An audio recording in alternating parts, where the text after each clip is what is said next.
তুফানকে হাতে নাতে ধরতে ফাঁদ পাতল শুভ। সম্পূর্ণ জানতে ভিডিওটিতে একটি লাইক করে দেখতে থাকো। গল্পের শুরুতেই দেখা যায় শুভ তো প্রথম থেকেই তুফানের ব্যবহার নিয়ে সন্দেহ প্রকাশ করতে থাকে।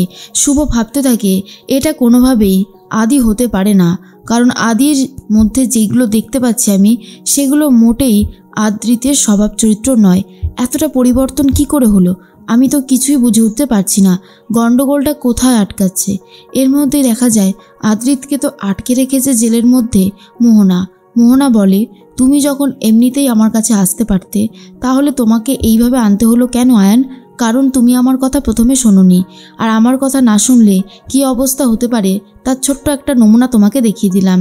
আশা করছি এবার তুমি বুঝতে পারছো আমি ঠিক তোমাকে কতটা ভালোবাসি।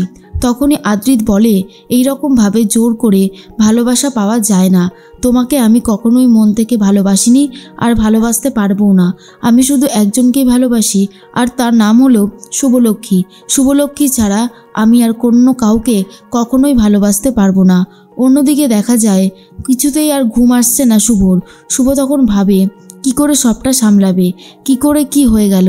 এর মধ্যেই সেবন্তী এসে বলে, কিরে শুভ, তুই কি সারা রাত ঘুমাসনি নাকি? তোর চোখ মুখ এমন লাগছে কেন? সব ঠিক আছে তো?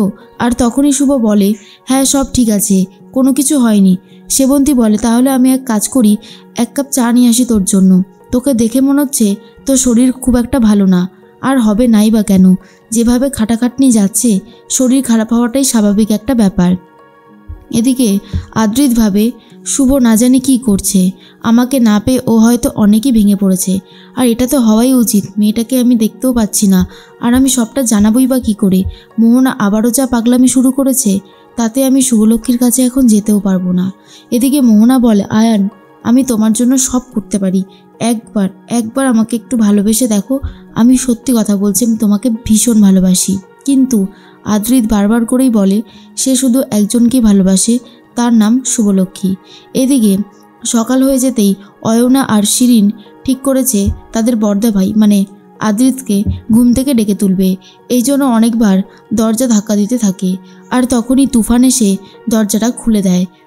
তখন অয়না বলে, কী ব্যাপার রে বড়দা ভাই, তুই এত বেলা পর্যন্ত ঘুমাচ্ছিস? তুই তো এত বেলা পর্যন্ত কখনোই ঘুমাস না। ঠিক সেই মুহূর্তেই তুফান রেগে যায় আর বলে, আরে বাবা, এই বাড়িতে কি কেউ একটু ঘুমাতেও দেবে না নাকি? একটুখানি সবে চোখটা লেগে এসেছিল আর এখনই ডাকাডাকি শুরু করে দিয়েছে। অয়না আর শিরিন আদ্রিতের এই ব্যবহার দেখে পুরোই অবাক হয়ে যায় আর বুঝতে থাকে এটা কি করে সম্ভব, এত বড় পরিবর্তন। আর এটা তো শুভর মনের মধ্যেও হচ্ছিল।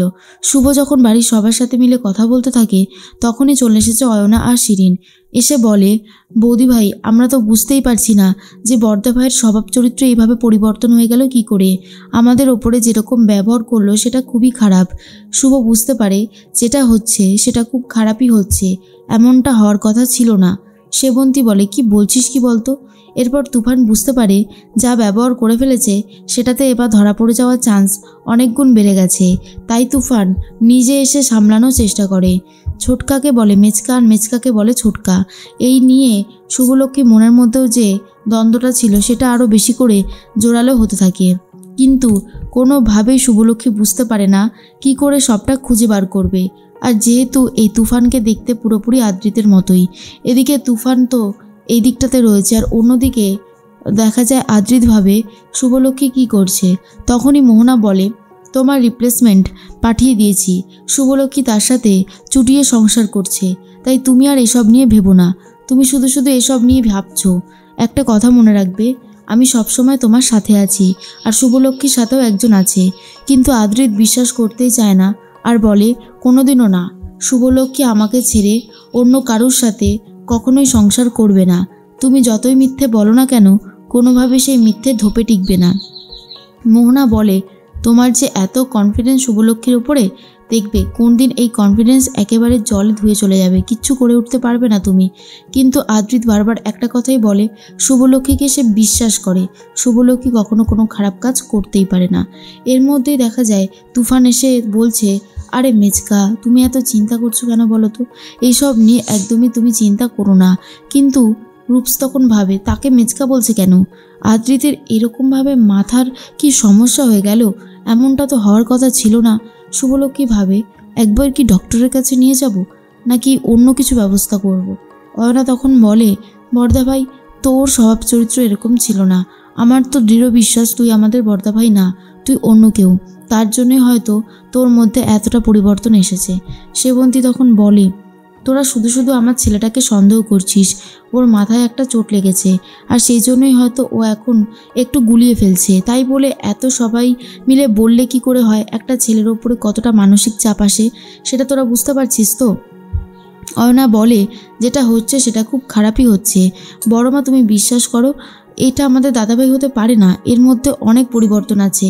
এদিকে তুফান বলে, না না, আমাকে আবারও সব কিছু ভালো করে মুখস্থ করতে হবে, কে ছুটকা কে মেচকা সব কিছু। আর যখনই সে মুখস্থ করতে থাকে লিস্ট দেখে দেখে, তখনই শুভলক্ষ্মী চলে আসে আর বলে, কে আপনি? আপনি আমার আদি হতে পারেন না। এরপর কাগজটা ইচ্ছে করে সরানোর জন্য মুখে পুরে দেয় তুফান, কিন্তু শুভলক্ষ্মী ধরে ফেলেছে এই তুফানকে।